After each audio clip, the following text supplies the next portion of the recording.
Hello, everyone. This is Adam Meister, the Bitcoin Meister, the Disrupt Meister. Welcome to the One Bitcoin Show. Today is July the 30th, 2019. Strong hand, like that shirt says. Buy and hold. Long-term thinking, baby. One Bitcoin equals one Bitcoin. Be a unique beast. Having hype. Unconfiscatable. One Bitcoin equals one Bitcoin. Your home for Bitcoin insider information. No fancy sets or graphics. Conviction. Okay, people. Bitcoin first. And check out all the links below, including the sportsmeister.com, where you can listen to all my podcasts. I've been doing some special audio-only podcasts. You won't see them in video because they're only in audio. Oh, yeah. Check them out over there. And follow me on Twitter at TechBalt, TechBalt. It has been blowing up there. I'm going to tell you about an old video clip I tweeted out there. I'll save that for the end of the show, but people have been retweeting it like crazy today. It's from 2015, from March the 30th, 2015. A great clip about long-term thinking and not being impulsive and not drinking soda. Oh, I combined it all. But, that's what this is all about. I combined it all here. You never know what I'm going to bring up, baby. All you strong handers, I'm so happy to see you here today. And so earlier in the day, I think it was at about 11:15 Eastern Baltimore time, I saw the price of Bitcoin. Just all of a sudden, it goes up $300. I was like, oh, today must be the hearing. Yeah, today is probably that hearing. Sure enough, the hearing had just started only a little bit before then. If someone had probably said something very positive, you never know. As I said, these are always days of turbulence when the United States Senate has some hearing that everyone's going to forget in a week. But, the people who play around in the markets, they like to jump on news and rumors. And, well, that's news right there, I guess. So, yeah, you were all prepared. You weren't freaked out. But I didn't even know exactly what day it was going to be. I thought it might be tomorrow. But the minute I saw that, I'm like, oh, yeah, it's going on right now. So easy to see how the week ends, what happens with all these traders. But here, let's read you. There are links below that show you, if you want to know exactly what the senators are saying, you can read these links. I don't know what they're saying. Actually, there's one quote I enjoyed that I saw retweeted by Matt Odell, I believe. I'm going to share that in a second. But it's officially called the Blockchain Hearing at U.S. Senate Banking Committee. Summary so far. Okay, that's linked below. A United States Senate Banking Committee hearing on regulatory framework for cryptocurrencies and blockchain. Oh, God, what a name. I mean, examining regulatory frameworks for digital currencies and blockchain. Wow, man, they're still that blockchain, not Bitcoin, man. They're speaking of 2015. Some of those dudes are definitely stuck in 2015. Again, they can't stop Bitcoin. This is obviously over the concern over Libra. And Libra, by the way, is now starting to say, well, maybe it's not going to really happen. I'll talk about that in a second. But here, the U.S., this is the Senator Crapo, his name is. Am I pronouncing that right? If the U.S. were to decide, and I'm not saying we should, we don't want cryptocurrency in the U.S., let's ban it. I'm pretty confident that we couldn't do that because this is a global phenomenon. Baby, you are learning, Senator Crapo. Good job. Good job, dude. Welcome to 2019. No, you can't stop it. Yes, it is a global phenomenon. Hey, man. Well, maybe these hearings do serve a purpose. They're learning. Okay. So let's talk about what they're really interested in. I mean, they know they can't. Well, some of them know they can't stop Bitcoin. But they're starting to figure out, well, maybe we can stop Facebook, or we can make them do things we want them to do. But here we go. There's an article from the Block, the Block, whatever it's called. Facebook has now itself warned that Libra cryptocurrency may never launch due to significant regulatory scrutiny. Significant regulatory scrutiny. Okay. Now, true. I mean, they're signaling some pretty significant scrutiny. I mean, especially that hearing from, what was it, 2 weeks ago. But I mean, Facebook, they could play, but I think Facebook is letting this rumor out there just so people understand this can take a while. Personally, I believe they're going to get their way. They're ones to follow the rules if they must. I mean they censor certain things, they erase certain things on their site. I mean, some say that they don't follow certain rules, and to an extent, in terms of privacy, they're not great with privacy. But does the United States have strict privacy laws for social media companies? No. If they did, I think Facebook would probably be more prone to follow those strict laws. But in terms of what they're trying to do, print their own money, this is a very valuable industry they want to get into. And I think they're willing to jump through all sorts of hoops. Now, because again, there are people like Udi out there on Twitter and at the Tel Aviv Bitcoin embassy around the corner. I can see him every Sunday there, who have said all along that Libra will not happen. I'm saying it's going to happen. I'm saying it's going to happen. Now, if they really are a little bit worried about all this, if they think, this really might be a huge pain, I would suggest to them that they start floating some. Well, they should send out a press release. You see, this is where the big boys play. So they play like a big boy against the government, and send out a press release. Put it all over Facebook. Change the algorithm so everybody sees this press release. Again, they can influence all of their users, and a really good way to influence them would be saying, "Hey, this cryptocurrency we want to have here? It's going to serve as a private universal basic income coin, saving the United States billions of dollars by allowing this financial experiment to take place privately without costing the taxpayer a dime." Now, this would create some constituent pressure on some of the congressmen to lessen their regulatory concerns.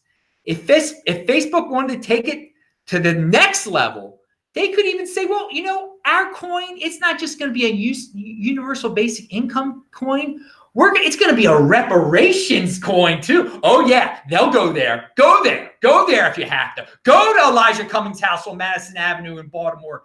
Well, he says he lives there at least. Anyway, go there and do the reparations thing if you need to. Because again, I'm saying I'm a fan of Facebook creating their own private money. I've said it before. I'll say it again. The people need to understand. It's not about just countries creating their own money. If a company wants to do it, then let them do it. Facebook's just as powerful as some countries, and they'll be more powerful than many a country once they get this Libra thing going. And they might just put the middle finger up at the United States if it doesn't work, and they'll just do it in Switzerland or somewhere else. I don't know. But I think I'm saying to all of you people, there are people who try to FUD. They're like, Facebook coin might be becoming bigger than Bitcoin. Let them compete. It won't, but let them compete. It will bring more people into cryptocurrency. This is where the big boys play. Bitcoin is the next Bitcoin. Even when Libra comes into existence one of these days, and it's number one on CoinMarketCap because of its inflated supply, and they're doing UBI, maybe they will take my advice and use that as a gimmick. Hey, seriously, have some leverage here, Facebook, over the government people. Get the constituents to put pressure on their congressmen to let you have your way. I mean, there have been experiments. There have been studies that say that Facebook and social media can control people's emotions. And there are people screaming to the rooftops, "Oh, they control elections. We must regulate them," which is again, we must force them not to block people they want to block. Again, if Facebook wants to get rid of all the people that agree with me, that's their business model. Fine, I don't care. I say Let private companies do what they want to do. I'm not going to get into that argument right now. Anyway, we shall see what happens. If you have any questions, by the way, I forgot to say this at the beginning. I don't know how much time we'll have for that, but you can type in Bitcoin Master, Bitcoin Meister. I forgot my own name. Pound that like button in the super chat or send a super chat. And what's this? Roaming Q said 20 percenters versus 80 percenters. Politicians get nothing done and talk in front of cameras. Satoshi developed the greatest technology in human history and then disappeared forever. Oh, yeah, man. That is definitely a contrasting type of personalities there. Satoshi versus the sociopathic congressman. And Guy Bennett said, don't forget the student loan forgiveness coin. Guy Bennett, you are exactly right. I actually just made a podcast about this. I don't think it's going live till tomorrow, where I say that, if there's a government, if you hear about some radical government program, you should think, how could creating a Bitcoin crypto dividend solve this problem and privatize it? Why not? All right. But that's a thought experiment for you. But I'll talk about, you check out the podcast, people, sportsmeister.com. I'm like posting a new one every 12 hours. But of course, most of them are just these shows in audio form over there. Moving on. We got a lot to talk about. Oh, Zach Seward said there's the Facebook way, build a new thing, which is Libra, and the Square way, supporting an existing thing, Bitcoin. Going to be interesting to see how these two approaches play out over time. Yeah, it is going to be interesting to see how Twitter versus Facebook, or you can Square versus Facebook goes in terms of their approaches to getting into the cryptocurrency space. And we'll see how committed they are to those paths. I mean, maybe you never know. Twitter, Square could create their own coin. I'm not saying they are, but let's see their conviction in what they believe in, okay? And again, this is where the big boys play. Let's see which one is best for private business. Is it best for a private business to adopt Bitcoin, or is it best for them to create their own coin and print their own money? And then when their coin goes to the dumps, they just switch it for, they trade it all in for Bitcoin. So in the long run, who knows? All right. Again, in the long run, they'll all end up in holding some Bitcoin. Some of these companies, definitely, all of these companies. Now, I do want to bring up, since we're talking about government and government hearings and people wanting to regulate the social media giants, which again I don't believe in. Are you a Bitcoin fan? And you're tired of every political person out there? It seems like so many are. I mean, I try not to notice these things, but I don't think, I just only talk about them usually on Saturday shows. And you shouldn't, because it's noise, but it's been really loud lately. And there's a lot of political people are calling everything racist. Everything's racist. Everything they don't like is racist. That's a new thing in politics. Well, not a new thing, but it's building in politics. Okay. Now, I can see why you'd be annoyed by that and why you think that's wrong. And, I agree. I think it's ridiculous for government officials to call every tweet they don't like racist and misinterpret everything for being racist. I mean, the word racist has, every week it seems it has less and less meaning. It means nothing.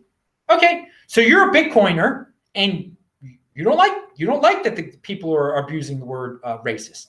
Now, I have another question for you, and this will put everything in perspective. Are you a Bitcoiner, and do you call everything you don't like in cryptocurrency a scam? Anyway, there's lots of ways to abuse language. Okay, moving on. So think about it a little bit. When you hear people screaming racist, racist, racist, you should think about how you might sound if you're calling every single thing a scam. I mean, there's not that much of a difference on a certain level there. Now, there's a CoinDesk, actually CoinDesk has a interesting article out there. I give them credit for this one. This was an original one about in Chinese in Russia doing business, trying to avoid capital controls. They can't send cash back, or they can't lug suitcases full of cash back to China. So they've been going to OTC desks and turning cash into Tether. They accumulate a lot of cash in Moscow and need Tether to transfer it to China. And they don't want to use Bitcoin because, and this is foolish of them, some of them, they say like 20% of them use Bitcoin, but it's too volatile. And they only need it to be, Tether works for them because they said, we don't even care if anything's backing up Tether. They just need to get it to China in a day. They get their Tether there in a day, and then they get rid of the Tether in China, okay? And that's all they need to do. They need to just get rid of it in a day. They're cool. Read the article. But this shows you that Tether has a use case outside of trading and has people believing the story. They believe the story. It's equal to $1. It's equal to $1 because they say so, because all the traders say so. So it's a self-fulfilling prophecy. It's all intertwined. It's Tether serves a purpose there. And again, it shows you that, hey, let people compete. If they can create value out of the blue, Tether, then who knows what Facebook coin can do? Who knows what Amazon can do? And I have no problem with them, with Tether being Tether. I have no problem with it because I value my wealth in Bitcoin. Let people take their chances on Tether. Again, it's serving quite a purpose there in Russia for the Chinese. All right, Nick Carter has a tweet out there about a big Bitcoin milestone that's coming up soon. I think it's an interesting one. So Bitcoin is nearing its billionth dollar charged in transaction fees. It should cross the threshold this fall. Hey man, there's another number, another milestone. I thought that was interesting information. I had not heard that yet. Thank you, Nick Carter. He was on the show quite a while ago, back in the day. Pound that like button. 2017 it was. All right, and we'll speak of back in the day in a second. Really back in the day. First of all, I want to add to something I said. I was talking about Puerto Rico last night, and I had read an article that wasn't, I guess, didn't have all the information. So Chris of the MWC Crypto Dividend, he's in Puerto Rico. I met him in Puerto Rico. Great guy. San Juan. Enjoyed my time in Puerto Rico back in June of 2018. But he had something to add to, well, the regime change and what it means for cryptocurrency and the people on the island that are there for tax purposes. The only reason Bitcoiners are in Puerto Rico is Act 22, which sets your capital gains rate at 0%. That article doesn't even mention that. Since when you apply for Act 22, you get a contract with the Puerto Rican government that cannot change and is valid for almost 20 years. There is no way a new governor could kick out the Bitcoiners or people like Peter Schiff, etc. All a new governor could do is change the rules for new people applying for Act 22. I doubt there will be many changes for new people applying for Act 22 other than adding requirements like buying a house or additional charitable contributions or something like that. They know that's the only thing bringing in people that create economic activity on the island. Some of the Act 22 billionaires also can lobby very effectively in Puerto Rico. So it's not going away anytime soon. Okay, everything you said was very logical. Very logical, very logical. Now again, if there have been times in nations, now of course Puerto Rico is sort of part of the United States nation, but it is disconnected enough that I still think there could be a chance where things get real illogical, just like in Venezuela, like in Cuba, where they go from one form of government to something completely new. Now you could probably say, well, the United States government wouldn't accept that if they would send in the troops, perhaps. But but perhaps they would just let it all go to heck. I don't know. So it is a contract. Contracts are meant to be broken, but you do bring up some very good points. This is bringing in a lot of money. And do you kill the golden goose, the goose that lays the golden eggs? Excuse me, whatever it's called.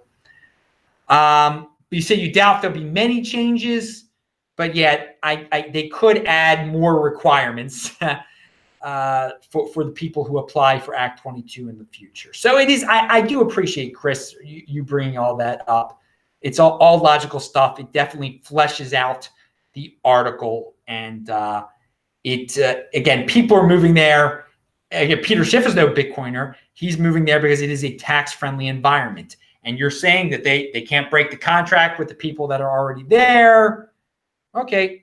I definitely hope so. But I mean, there could be a vote. I mean, this could be the first step if there's a new socialist type person elected, and then they propose something. Should we secede from the United States totally? And then one thing leads to another. Next thing you know is, hey, no more contract. But hey. Let's see how it all progresses here. I'm leaning toward you, Chris. You gave very logical stuff there. But again, people can be illogical sometimes, especially short-term thinking politicians. CNN and Matt Odell remind us of there's been a hacker gained access to $100 million Capital One credit card applications and accounts. It actually wasn't a hacker. It was someone who worked at the cloud server where the information was being served, I believe Amazon. So an inside, again, you're relying on a third party that's got a lot of employees. It only takes one corrupt third party. Matt Odell says KYC is dangerous because, again, all of this information was gathered through the KYC process. Credit card has all this information because they're required to get your name, your social security, whatever. Personal information taken included names, incomes, dates of birth, addresses, phone numbers, and email addresses. Social security numbers for 140,000 people were also obtained, and about 80,000 bank account numbers were accessed. Okay, buy Bitcoin. I mean, that's the basic. That's the basic thing right there. I mean, you don't have to worry about giving up your information to some centralized Bitcoin, because there is no centralized Bitcoin. It doesn't keep track of you. All right. Pound that like button. So finally, the conclusion. I'm going to talk about this tweet clip of mine from 2015, from March the 30th of 2015. It was from when Bitcoin was worth $250. And in the video from March 30th, 2015, and again, it is linked to below. Retweet it, people. Everyone's been retweeting it today. Thank you very much for that's how you support the show. Retweet it. It was $250 then. And I said that you should, instead of drinking soda, you should save $1 a day and buy, and it won't take very long and you can buy Bitcoin. And so now it just shows you that back in the day, and I say anyone can get into this. I said anyone can get into this. Americans say they have no money, but they do have money. Anyone can get. So there was nothing stopping anyone, a poor person, from saving up $250 and buying it. It was known, okay? Wealth is not just going to drop from the sky into your lap, okay? Like I was watching Cornel West interviewed by Joe Rogan, okay? And he likes to complain about poor people being poor and that the system needs to change. The current system, if you can buy real assets, you have real wealth. So you need to prioritize getting real assets over short-term thrills. And so many people can't do it. It's that simple. And the clip shows that instead of buying soda, you could have bought Bitcoin. Or you could blame and you can scapegoat the rich and say that the people who were talking back then, they were rich, they were lucky. It's all about scapegoating. And the rich are the biggest scapegoat out there. It seems like, well, at least when we're talking about the economics of cryptocurrency, people like to vilify. Well, you're lucky because you're rich, or you got rich because you're lucky. Well, anyway, check out the link. It shows you that, again, if you were poor back then, if you were in the bottom quintile of the United States in terms of household wealth, and you would have spent $250, that today you would no longer be in the bottom quintile. You would no longer be poor if you would have saved that Bitcoin. You would have an asset worth, including the B cash and the B gold, $10,000, and that would have gotten you out of the bottom quintile. You'd be in the second quintile now. Okay, you'd be wealthier than 20% of the country. And again, so I mean, you can be like Cornel West and say we need socialism, we need this, that, and the other, or you can take personal responsibility and get a real asset. And that is the perfect example back then. This guy, Adam Meister, telling you, don't drink soda, get a real asset. It'll change your life. This is the big, it's not early. Anyone can do it. Watch it, people. Watch and learn. And again, it's still early. You can still get a real asset that's going to change your wealth, your household wealth. Again, will it make as big of a difference in such a short period of time? I don't know if it'll be in such a short period of time, but it'll make a difference. It will make a difference. It will get you on the path of saving. This is the best savings account ever known to man. So that's it. Check it out. Retweet it. I got to talk about Cornel West more on a Saturday show. I'm Adam Meister, the Bitcoin Meister, this Rob Meister. And again, hey, he can do what he wants to do and everything. I'm just critiquing him. I'm just critiquing him. Not going to scapegoat him or anything like that. If personal responsibility is the new counterculture, he can go his way. I'm going my way. And again, but there are a lot of people who like to scapegoat and vilify. I'm just saying assets are out there. Bitcoin is the best asset out there. I was saying it in 2013, 14, 15, 16, 17, 18, 19, and I'll keep on saying it. I've got the conviction. Pound that like button, bang that bell button.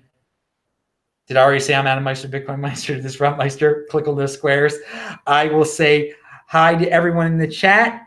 And finally, Guy Bennett says, I also remember the show when you recommended people own 6 Bitcoin. Now it's 1, then 2, then 3. Well, yeah, man, I'm just saying get as much as you can. Aim to get that first 1. But there's even back in the day, I was saying get 10 now. I mean, that was something I used to say. Yeah, 10's not exactly that cheap now. All right, pound that like button. Bye-bye.